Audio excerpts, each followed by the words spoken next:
Приветствую всех телезрителей телеканала Якутия-24, всех телезрителей, любителей нашей программы «Мы вам покажем». Меня зовут Катерина Винокурова. Рядом со мной Аксинья Никитина, психолог, арт-терапевт. И сегодня она для меня, для нас с вами проведет такое занятие по глинотерапии. Правильно? Глинотерапия вообще, что это такое, Аксинья, что она из себя представляет, к чему относится и как давно она появилась непосредственно здесь у нас, в Якутии? Здравствуйте, Екатерина. Приятно вас здесь видеть. Мы сегодня будем работать с глиной. Это направление в арт-терапии. Это, как называется, лечение через искусство. Вот. Мы сегодня будем взаимодействовать с глиной и делать амулет наш собственный. Как классно, интересно. Да. Ну и, конечно, будем терапевтироваться и чувствовать свои эмоции и наблюдать за ними и нашим состоянием. То есть это через глину получается? Да. Глина – это очень такой материал, как человек появился, так он и появился, наверное, да, то есть с самого древнего периода человек взаимодействует с глиной, то есть раньше покрывали дома глиной, делали разные, посуду, игрушки, возможно, что-то еще, да, и для человека глина, она безопасна, даже еще лечили глиной, то есть вот есть как глинотерапия, там масочки люди делают, да, до сих пор делают, до сих пор делают, и есть такое хорошее воздействие на здоровье человека, так, не только как на физическое, так и на психологическое. Вот. И глина у нас в Якутске, как глинотерапию, наверное, не так много. То есть это вообще новое направление в арт-терапии, именно такое глубокое, да, как недооцененное слегка, я считаю. Глинотерапия появилась в Якутии не так давно, также вообще и в России, и в мире, да, работа с ней. Немножко недооцененный метод, но все же очень действенный. С глиной все больше начинает работать психологов и людей, так как это очень интересно, очень глубокая, мягкая работа с бессознательным, с психикой, и как-то вот становится очень популярным. Да. Вот знаете, мы много чего в нашей передаче, в нашей программе попробовали, а вот глинотерапию еще вот ни разу. Интересно, из чего обычно начинаются занятия по глинотерапии? В первую очередь с глиной начинают работать знакомство с глиной, так называется, да? То есть я предлагаю вам выбрать кусочек глины, который вам нравится. Так, насколько он большой, маленький должен быть? Вот любой кусочек можно даже оторвать, то есть какой… Вот надо оторвать, да. Если хочется, да, вот именно следовать рукам, ощущениям, меньше думать в данном случае, то есть работать… Помять его, да? Да, нужно помять, можно прикрыть глаза даже, как человеку комфортнее. И начинаем разминать в руках и, конечно же, ощущать свои эмоции, чувства, какие у вас есть. То есть могут появляться какие-то мысли, иногда бывают неприятные какие-то эмоции. Глина может быть какой-то холодной, неприятной, какой-то еще, да, просто нужно ощущать, и иногда даже бывают какие-то воспоминания появляются. Да. Взаимодействовать можно по-разному, то есть можно ее мять, скруглять, можно ее бить, можно отрывать на разные кусочки, и желательно это делать, как по ощущениям тоже, да. Потом можно добавить немного воды, у нас тут есть вода, и можно будет попробовать именно в таком очень… То есть ее нужно окунуть, да, или пальчики? Можно пальчики, можно чуть-чуть там, уже если хочется, можно побольше, можно придавливать. Да. Я сейчас думаю, что взяла не того цвета. А вы можете поменять. Могу, можете, да? да, конечно, можете взаимодействовать со всеми кусочками, Ничего, что которые... я свою энергию здесь оставила. Ничего страшного.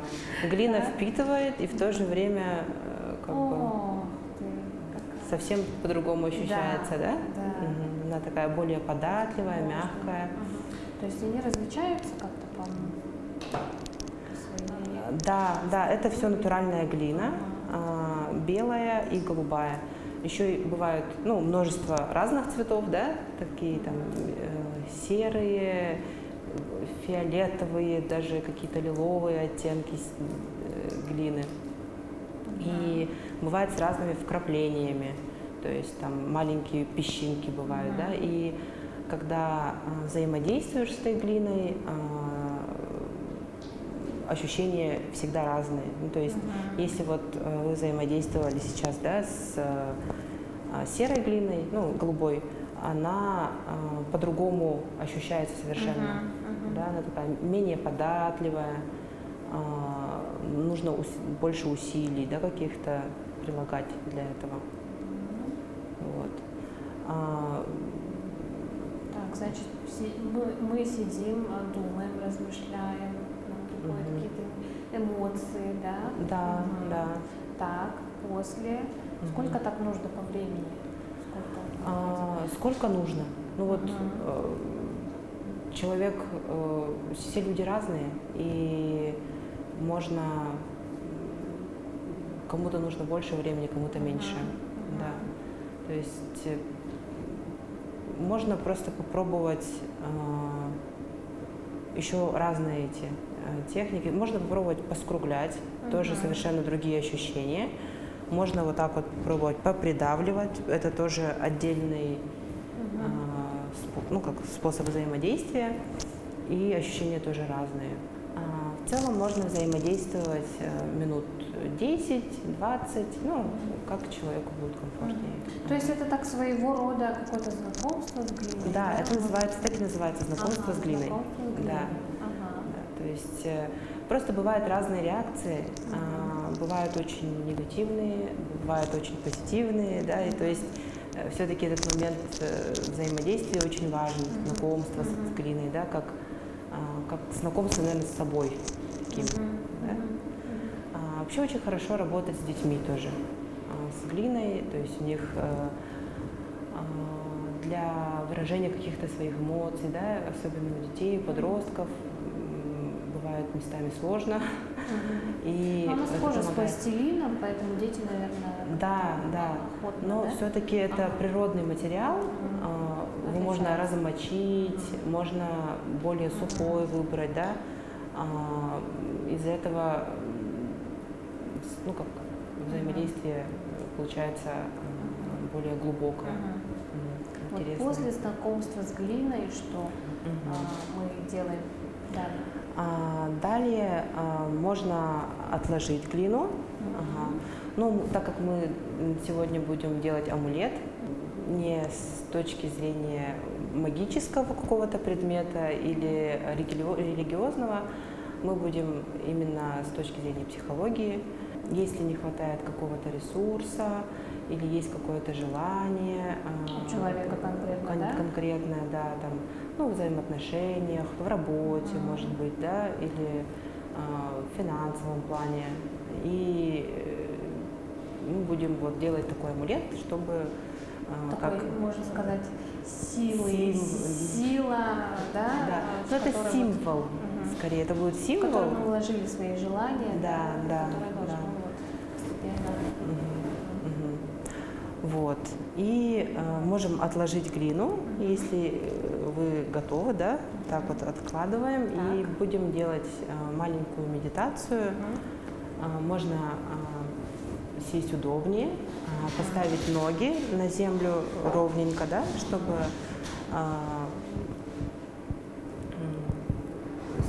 сесть удобно, прикрыть глаза можно и с какой-нибудь музыкой спокойной мы начинаем глубоко дышать. Делаем глубокий вдох и глубокий выдох. Вы находитесь сейчас в безопасном пространстве. Ощутите сейчас, как ваши ноги соприкасаются с землей, с полом. Как они основательно стоят на этой земле, как крепко. И медленно можно обратить внимание на ваши колени. А потом поднимаемся выше, к бедрам и вверх по позвоночнику. Почувствуйте свои плечи, живот, руки и вашу голову. Сейчас вы можете подумать о том, чего вы мечтаете. Сейчас вы можете подумать о том, о чем вы мечтаете. Или подумать о том состоянии, которое вы хотите. И в середину груди у вас появится тепло, которое становится все теплее и распространяется по всему вашему телу. Дайте себе время подумать об этом. Как вам хорошо, комфортно, спокойно в этом состоянии. И сейчас от вашего сердца распространяется тепло к вашим плечам, локтям и рукам. И сейчас вы медленно можете открыть глаза и свою вот эту вот теплоту, которая пришла к вашим рукам, начать творить свой амулет. Да? Можно взять маленький кусочек, можно побольше, и дать свободу своим рукам, своему телу, и пробовать взаимодействовать. И даже не стоит думать, что вы хотите слепить, да? Именно с точки зрения художественного, да? Чтобы это было красиво или как-то оно выглядело определенным образом. То есть это должна быть любая фигура, абсолютно, может быть? Да, это может быть все что угодно. В арт-терапии важен момент безоценочности. То есть, когда мы взаимодействуем, никто не должен говорить, как должно быть, да, то есть оценивать его там, вот кривенько чуть-чуть, да. Особенно мы сами даже критикуем, да. Хочется, чтобы было красиво, чтобы было идеально, чтобы без чего-то там, да, лишнего. И чаще всего вот мы подавляем себе вот это вот творческое начало и как-то вот себя ограничиваем в этом плане. Можно совершенно дать свободу рукам. То есть они сами могут делать все, что угодно, и можете в этот момент думать о чем-то, да? Какие-то мысли могут сами приходить, какие-то воспоминания. Мы на мастер-классах обсуждаем, какие мысли приходят, да? Чаще всего на это уходит минут 20-30 в целом. То есть может фигура сразу появиться, а может она появиться позже. Она может трансформироваться. Она сперва будет цветочком, потом превратиться в камешек, а потом там превратиться в сердечко, к примеру, да, ну, или просто в какую-то форму. То есть это не обязательно должно быть на что-то похоже. Какие у вас сейчас ощущения? Ну, я прям чувствую, вот как мое тепло от рук перешло в материал. Это вот, ну, так как-то приятно. И вот примерно что-то такое я бы хотела, наверное, видеть. Не знаю почему. Не знаю, что это. Может быть, вам приходят какие-то мысли, на что это похоже? Может, какая-нибудь капелька. Что? Мы обычно, когда мы работаем, да, с клиентом, с группой, мы обсуждаем, да, вот на что похоже, как бы вы назвали это, с чем ассоциируется. Я стараюсь верить во всякого рода вот какие-то вещи такие, да, когда что-то вот сделано твоими руками или для тебя конкретно, да. Я вот очень люблю такие вещи и верю в их такую силу своеобразную, что ли. Поэтому сегодня я очень серьезно отнеслась к этому занятию, правда. Здорово. Так. Ну, я задам все равно несколько вопросов, да. Ну, капелька чего? Моей души, может быть. Души, да? Моего тепла, моей энергии. Хорошо, да, спасибо. Да, ну вот, очень важно, да, не интерпретировать мне самой, потому что это ваша вещь, и другой человек не может знать, что у вас на душе, да, и какие у вас мысли. И там интерпретировать и говорить, что это там капелька там чего-нибудь, да, там, ну, воды или моря или чего-нибудь еще, это, ну, неправильно. То есть не лезть как бы в чужое пространство, да? Да, ну, например, мне нужно было сперва спросить у вас, да, чтобы услышать, а потом уже интерпретировать свое, как я увидела, да. И, ну, это очень важный момент, чтобы не нарушать, да, вот это вот. Хотели бы вы оставить эту капельку или вы бы хотели ее снова превратить в глину? В кусок глины? Да. Нет, я хотела бы ее оставить. Да, вы хотели бы забрать, да, ну, то есть ее можно обжечь в печи, да, специально, можно просто высушить. Вот. Ну, это важный процесс, потому что есть люди, которые хотят избавиться, например, от негативных эмоций или наоборот чего-то, да, и они специально как бы вот, ну, что-то сделанное превращают обратно в глину. Вот. Это тоже очень важный процесс, то есть круговорот жизни, да, когда глина превращается во что-то, а потом снова обратно в глину. В целом работа с глиной, она очень мягкая, очень интересная, и можно целые рисовать картины, то есть руками, вот, как на бумаге. Да. Можно делать работу коллективную, то есть это с коллегами, возможно, или там с семьей. С семьей, возможно, да, то есть чтобы создать общее что-то, да, каждый должен внести свое вот, ну, как амулет, но только для всей семьи, то есть от каждого этот кусочек превращается во что-то общее целое, да, то есть общий вектор появляется у семьи, если есть какой-то разлад, где взрослые родители общаются с детьми, взаимодействуют и приходят к чему-то общему. Ну, вообще существует множество разных техник арт-терапии тоже, да. Я тоже в Якутске сейчас занимаюсь мандала-терапией, изотерапией. Мандала-терапия – это рисунок в круге. То есть собирают тоже мастер-классы, группы, где мы рисуем в круге красками, карандашами и тоже, ну, по запросу тоже разным. То есть сперва мы исследуем себя, то есть мы рисуем даже 2 мандалы.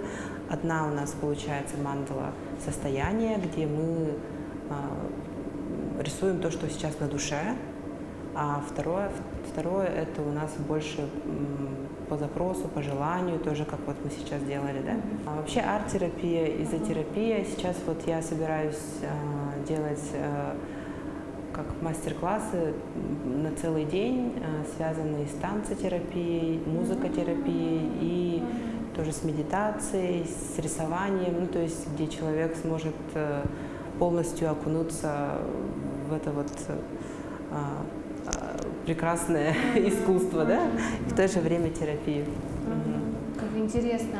Аксинья, а вы, правильно я понимаю, сначала выучились на психолога, да, наверное, а потом уже начали изучать вот эти вот новые направления, да? Да. Ну, вот по первому образованию я архитектор. Вообще. Да. Ну, тоже связано, конечно, с искусством. Потом я обучилась на психолога и сейчас вот на арт-терапевта. Да. И, ну, как-то вот совместилось, да, то есть и психология, и искусство, которое я любила. Чаще всего люди каких возрастов приходят? Это определенные какие-то чаще?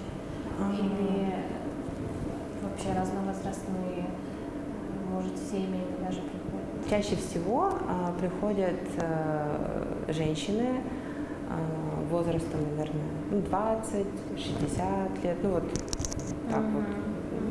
Все женщины приходят. Чаще все-таки женщины, да?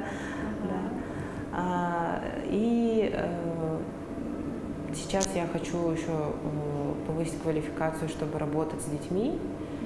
Ну, именно с детьми. Ну, с подростками я сейчас работаю, но хотелось бы тоже с детьми тоже попробовать так вот. Тот, кто приходит к вам, это какое-то единичное занятие или это там какой-то курс определенный, то есть несколько занятий?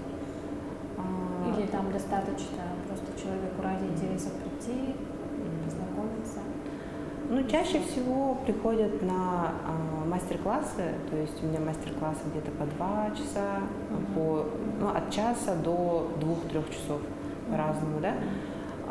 Но потом, когда нужна более глубокая работа, то уже в индивидуальном порядке, несколько консультаций, где мы работаем с глиной или просто по запросу, именно как консультирование. Ну, а что касается вот конкретно, да, глинотерапии, это всегда, получается, вот конкретно амулеты или вот что-то еще, может быть? Чаще всего это, конечно, все-таки амулеты, но существуют, конечно, и картины, и в целом это не про предмет, который мы делаем, а про взаимодействие с глиной, то есть про ощущения наши, про эмоции, про какие-то мысли, которые приходят, да? Мысли, желания, да? Да. И состояние человека. Да. И, конечно, вот само взаимодействие с глиной, оно терапевтично. То есть мы как будто глина впитывает тот негатив или какие-то те ненужные эмоции, которые вот мы отдаем. Она вот из-за этого, наверное, наши предки, да, часто привыкали к глинотерапии именно как с медицинской точки зрения. Человеку действительно важно каким-то образом выражать свои эмоции, да, и глина — это такой материал, который вбирает в себя вот эти вот эмоции, возможно, чувства, да, и позитивные, и негативные, да. И даже вот проявляя себя в творчестве, в креативности, да, работая с мелкой моторикой, человек может как-то успокоиться, может быть, да. Очень полезно. Очень полезно, да. Конечно, можно использовать не только глину, но, например, соленое тесто, пластилин, воздушный пластилин. Ну, сейчас очень много разных материалов, которыми можно работать. Но глина, она все-таки экологичная, натуральная, да. Сама по себе. Да.